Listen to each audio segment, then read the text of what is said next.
김태현의 정치쇼 화요일 3부 정치 프리킥 시간입니다. 더불어민주당에서 사선 의원을 지내셨던 전 청와대 정무수석 최재성 수석 모셨습니다. 안녕하세요. 안녕하세요.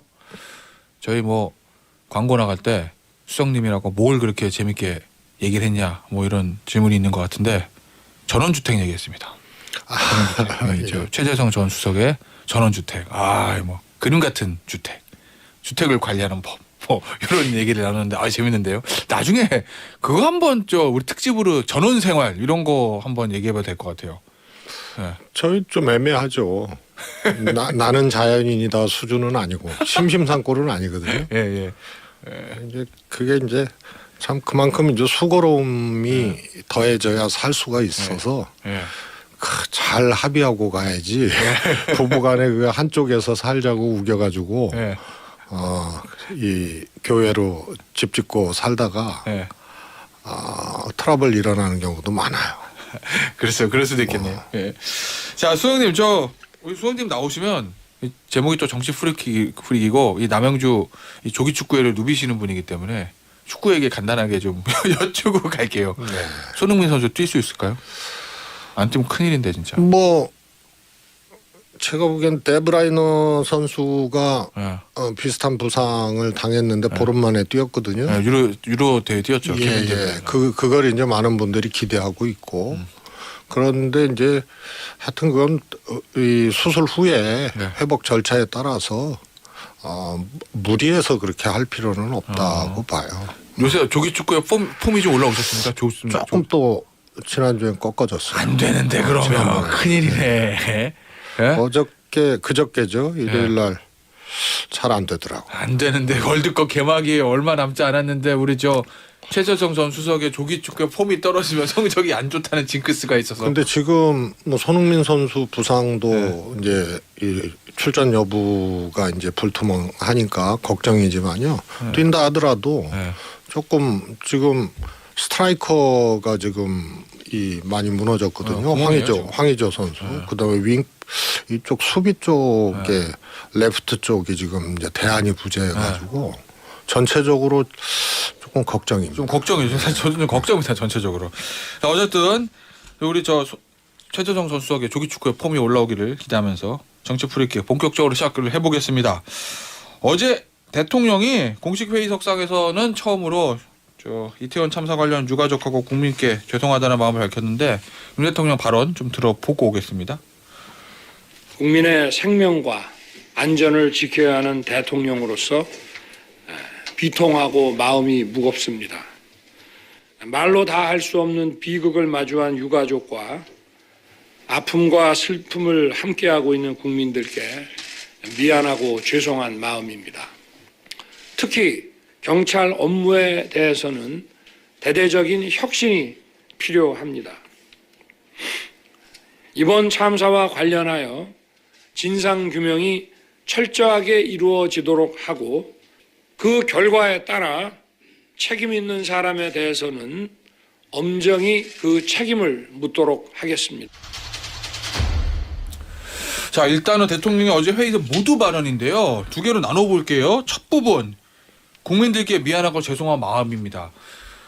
공식적인 자리에서 나오는 첫 번째 발언이거든요. 뭐 종교단체 행사, 종교의 어떤 추모 집회에 가서 하신 얘기가 아니라 이 정도면은 공식 사과로 충분하다고 보십니까? 아니면은 뭐 대국민 예전에 뭐 세월호 때 박근혜 당시 대통령이 그 대국민 담화 이런 거 했었잖아요. 그런 형태로 해가지고 더 사과해야 한다 이렇게 보십니까? 지난번 이제 조계종 추모 행사에 가서요. 거기서도 죄송한 마음이라는 표현을 썼거든요. 예. 그리고 어제도 죄송한 마음이라는 표현을 썼어요. 네. 죄송합니다가 아니고 죄송한 마음이라는 건데 네. 사실은 이번에 이 보고 지휘 계통 관리 책임이 있는 그 정부 라인 말고 일반 국민도 그 젊은이들이 희생된 것에 대해서 참 그런 안타까운 마음들이 있는 거거든요. 네. 그래서 죄송한 마음이라는 워딩이 마음에 좀 걸려요. 저는. 죄송합니다가 아니고 죄송한 마음은 저 같은 사람도 갖고 있는 마음이거든요. 네. 희생자에게. 그 두 개가 다르다고 저는 뉘앙스가 다르다고 전혀 봅니다. 다르다? 그러니까 용산구청장의 말도 마음의 책임이라는 말을 썼거든요. 네. 책임이면 책임이지 마음의 책임이 어디 있고. 그다음에 국가 재난관리 컨트롤 타워의 최정점이 대통령 아닙니까? 네. 그런데 대통령이 책임과 죄송이면 죄송이지 죄송한 마음이라고 얘기를 한 거예요. 그것도 반복적으로 같은 표현을 쓰시거든요. 네. 그래서 그것이 썩 이렇게 와닿지 않는 표현인 것 같습니다. 혹시 표현 방식의 문제라고 볼 수는 없나요? 굳이 죄송한 마음이라고 얘기해야 될 이유가 뭘까? 자꾸 그런 생각을 하게 되는 거죠. 그럼 어떤 생각이 드세요? 왜 그러면 수석님 보시기에는 죄송합니다가 아니고 죄송한 마음이다라고 한 건 어떤 다른 생각이 있다? 뭐 이렇게 보시는 건가요? 저는 처음부터 지금까지 대통령도 그렇고 전부 알리바이용 대응을 했거든요. 알리바이용. 책임을 지겠다. 네. 책임 있게 하겠다. 이런 거보다 나는 이렇게 했다. 그리고 또 불가항력이었다. 처음에는 경찰을 투입했어도 뭐 이게 근데 사과를 했죠 그 발언에 뭐 대해서 하고 나중에. 그다음에 제도 미비로 또 얘기를 했단 말이에요. 그런데 이게 결국은 최고 컨트롤 타워의 최고 정점인 대통령께서도 저는 어제 회의도 계속 알리바이용 발언을 하셨다고 봐요. 뭐냐면 이게 눈앞에 펼쳐지고도 4시간 동안 뭐 했냐 그러고 막 책상을 치면서 화를 내셨다는 거 아니에요? 그리고 비공개 영상까지 공개를 했단 말이에요. 대통령실에서. 근데 제도 미비 탓을 하니 이게 말이 됩니까? 이런 말씀도 대통령이 하시고. 제도 미비 문제는 아니다. 근데 대통령이 참사 이틀날 그런 말씀을 하셨단 말이에요. 예? 주체자가 없는 자발적 다중 집회에도 이 선제적으로 대응할 수 있는 시스템이 구비돼야 된다. 그리고 그 총리도 외신 기자회견에서 이거는 주체자가 없는 것은 선제적 대응이 불가능하다고 얘기를 했고요.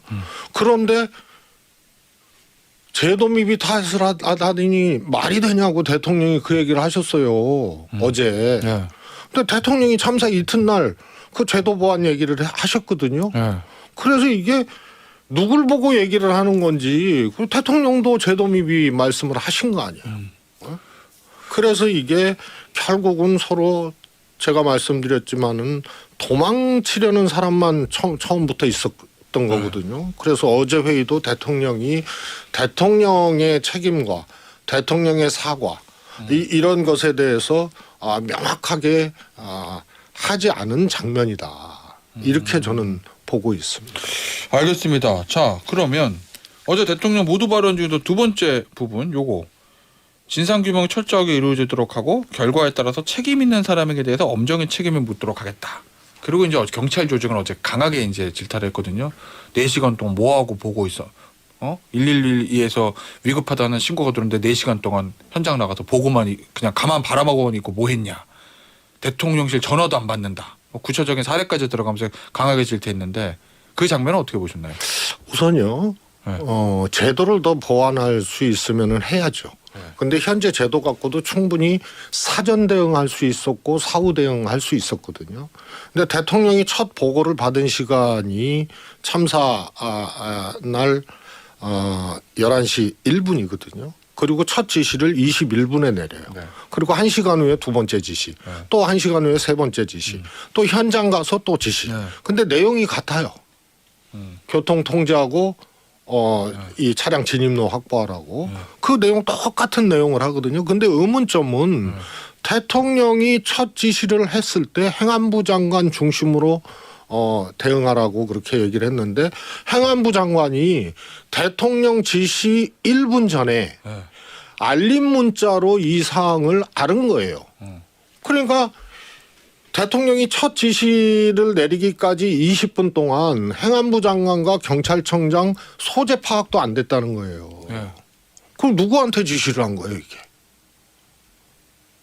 그래서 저는 이것은 이 보고와 지휘 체계, 이 재난과 안전과 관련된 보고와 지휘 체계를 대통령을 정점으로 해서 저 아래 단위까지 완전히 무너진 거기 때문에 네.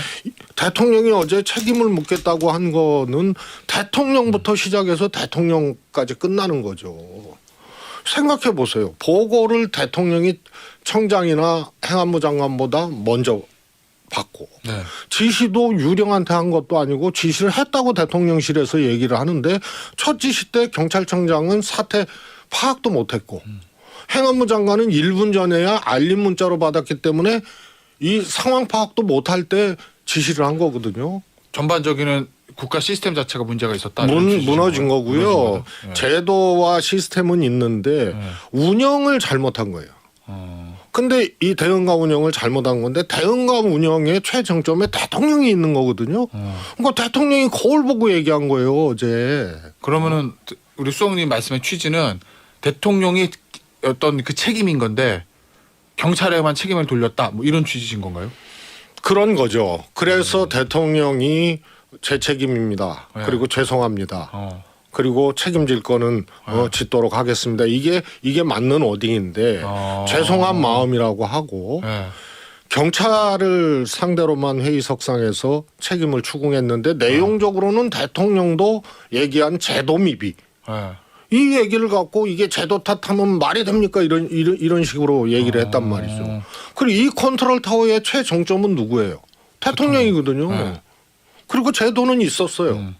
경찰 직무수행법에도 있었고 경찰청법에도 있었고 그런데 대통령이 제도 미비를 얘기해 놓고 사전 사후 대응 과정에서도 이 지휘 보고 체계에 주무부처인 행안부 장관과 경찰청장이 사실상 연락이 닿지 않는 상태에서 지시를 했다는 이런 알리바이용 대응만 하셨기 때문에 대통령 책임이 저는 결국은 제일 크다고 봅니다. 알겠습니다. 어제 행안위에서 이상민 장관이 행안위 얘기 좀 해보죠. 본인의 어떤 그 사퇴 여부를 묻는 야당 의원의 질문에 대통령실에 사의를 표명한 적 없고 대통령실과 이 사의 관련해서 논의한 적 없다 이렇게 얘기했거든요. 이건 어떻게 보셨어요? 저는 매우 부적절했다고 봅니다. 네. 지금은 주무부처 장관으로서 이 참사에 대해서 책임 있게 수습하고 이런 책무가 있기 때문에 현재로서 그런 말씀을 드리는 것은 적절치 않다고 봅니다. 이렇게 얘기를 했어야 돼요. 그런데 아주 건조하게 사퇴 의사 내가 얘기한 적 없다 이렇게 얘기를 했거든요. 네. 근데 그거는 단순히 수사 문제가 아니고 네. 왜 본인이 사퇴 문제를 얘기를 하지 않았느냐에 대한 설명을 해야 될 거 아니에요. 그게 뭐냐면 주무부처 장관으로서 이 참사에 대해서 끝까지 책임을 다해야 될 책무가 있기 때문에 지금 시점에 그것을 말씀드리는 것은 적절치 않다. 이게 정답이죠. 알겠습니다. 자, 이태원 참사 관련된 얘기는 여기서 좀 마무리하고 신구 권력의 개싸움. 참. 예, 풍산계를 가지고 또 난리가 났습니다. 정리를 좀 해보자면 다시 청취자 여러분들에서 정리를 해드리면 김정은 저 국무위원장이 문재인 전 대통령에게 줬던 풍산견 그게 원래는 개인한테 준 선물이 아니라 국가 대통령 기록물이기 때문에 반환을 해야 되는 게 원칙인데 당시에 저 윤석열 대통령이 당선인 시절에 청와대에서 문재인 대통령과 만난 자리에서 구두로 신구 정상이 자 키우던 사람이 그냥 키우는 게 낫겠죠라고 해서 문재인 전 대통령이 양산으로 가져갔습니다. 근데 사실은 개인이 가져갈 법적 근거는 없어요. 그래서 그 근거를 만드는 과정에서 지금 저 신고 권력 간에 좀 다툼이 생겼어요. 문 전 대통령 측은 시행령 개정이 이루어지지 않았기 때문에 어쩔 수 없이 풍산계 관리 위탁을 해제하는 것이다. 그래서 우리가 국가에 반환하는 것이다. 이렇게 얘기를 한 거고 지금 대통령실은 문 전 대통령 측이 시행령 개정 절차를 기다리지 않고 자체 판단에 따라서 풍산계를 반환하는 것이다. 이렇게 반박을 했고요. 하나만 더 말씀을 드리면 어제 언론에 이런 기사가 일본으로 났습니다. 문 전 대통령이 퇴임 직전 담당 부처와 얘기를 나눠놨던 월 최대 250만 원 규모 개 관리비 예산 지원에 대해서 새 정부가 부정적 입장을 보이는 상황에서 요 풍산견 파양 통보가 이루어졌다. 이런 기사가 났거든요. 이게 현재까지 상황이에요. 이 상황 어떻게 보고 계세요? 우선은 예산 지원에 대해서 현 정부가 난색을 표했다. 이런 것은 겉으로는 드러나지 않았어요. 겉으로는. 그동안 양산 이제 비서실하고 계속 이 문제를 논의를 했고 정부에도 계속 얘기를 했어요. 뭐냐면은 뭘 얘기했다는 거? 시행령 만들어 달라? 그렇습니다. 두 가지거든요. 하나는 무조건 반납해야 돼요. 규정이 없어요. 원칙은 반납해야 되는 거죠. 그렇습니다. 모든 선물 대통령에게 들어온 모든 선물은 국가 소유예요. 그런데 위탁이나 관리 규정이 없어요. 그래서 이걸 만들어 달라는 거였어요. 그래서 6월 15일 날 올 6월 15일 날 지금 한 5개월 전이죠. 5개월 전에 시행령에 대한 보고를 합니다. 그리고 입법 예고를 해요. 부처 간 협의를 끝내요. 그런데 법제처에서 이게 모법 다시 말해서 법의 규정 없이 이걸 시행령을 만들 수 없다라는 이의 제기를 했다는 거예요. 그것도 석연치가 않아요. 그래갖고 다시 또 촉구를 했죠. 그래서 행안부 제가 페이스북에 행안부 보고 문건을 올렸잖아요. 10월 14일 날 법제처하고 협의가 완료돼서 이제 입법 예고하고 절차를 진행하면 된다라고 보고를 했어요. 그런데 입법 예고를 또 안 했어요. 그러면 벌써 6개월 가까이 이게 규정이 없는 공백 상태에서 문 대통령이 이 키우고 있었던 거거든요. 이걸 시정해 달라는 거예요. 그런데 이걸 석연치 않은 이유로 계속 이걸 천연을 시키고 시행령 개정을 합의 다 했다 그러고 이 공식 문건이에요. 보고 문건이에요. 저희가 이거 어떻게 됐냐고 이제 물으니까 그래서 10월 14일 날 끝냈다고 하고 10월 26일 날 다시 입법 예고를 하겠다고 하고 안 한 거예요. 그러니까 이거는 납득을 할 수가 없는 거죠. 그러니까 시행령 개정이 안 돼서 반환한 거지. 그렇습니다. 시행령 개정되면은 이제 관리비가 붙을 거 아니에요. 강아지 관리비가. 그렇습니다. 예. 그 관리비 예산 지원 안 한 것 때문이 아니다. 그거는 두 번째 문제예요. 예산 지원을 지금 어떻게 합니까? 시행령이 없는데. 시행령이 없는데. 그다음에 예산 지원을 안 하고 민간이나 이 국가가 아닌 존재의 자발적인 의사와 그거를 국가기록물관리소에서 용인해서 위탁한다 하더라도 예산 안 줄 수도 있거든요. 근데 문 전 대통령이 원래 개를 반려견을 워낙 좋아하시고 또 개인적으로도 김정은 국무위원장의 선물이니까 개인적으로도 의미 깊은 풍산견일 거 아니에요. 정부한테 조금 더 촉구를 하고 시행령 개정할 때까지 좀 더 기다려 볼 수는 없었나요? 반환했어요. 아니 지금까지 기다렸고 하겠다 그랬고 절차를 진행을 했는데 누군가에 의해서 이게 다시 또 중단이 된 거죠. 그러니까 이 의도가 뭐냐. 아주 진짜 심플하게 문 대통령께서 키우게 하려면 시행령이 반드시 있어야 되고 규정이 반드시 있어야 되고 그게 아니면 대통령 기록관에서 가져가면 되는 거예요.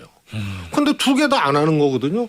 이 규정 없는 이 공백 상태에서 전직 대통령이 이걸 키우고 현직 대통령이 키우던 분이 키우는 게 낫다. 근데 법률이나 규정이 있어야 이게 가능한 일인데 이걸 안 해놓고 한다 그러고 안 한 거거든요. 시간이 없었어요. 여기서는 승선님과는 마무리해야 되겠습니다. 지금까지 정치 프리키 최재정 전